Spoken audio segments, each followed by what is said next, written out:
bunu öyrətmirəm, bu mənim özümə gəlir yerimdir. Gəlir yerimdir, mən bunu niyə öyrədim?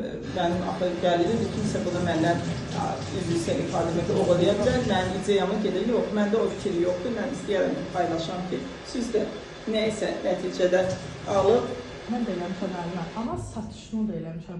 Daha doğrusu birinci uşaqlarıma valideyn kimi müəllimlərə göndərmişəm. Səbətlərin başındakilərlə görmüşəm, konfetlərini də. Bu cür konfetlərini əritmirsən? Əritməmişəm. Vanitin konfetlərini. Hazır almışam.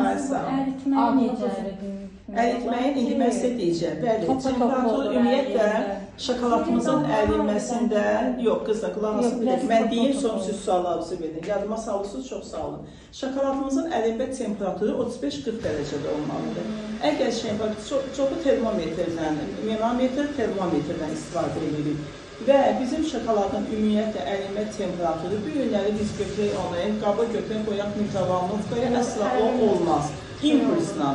Deməli, şokoladı tökdük qaba, qoyduq mikrovalnovkaya ya da hamam su parnoyla. Qoyuruq, götürdük bir dəfəlik qalmır, çəkdik kənara, bu qabımızda bunu bir dəfə də qatışdırdıq, bərkləri, dənələri haftorunu yenə də qoyduq, mikrovalnovkada və qazın üstündə olanı.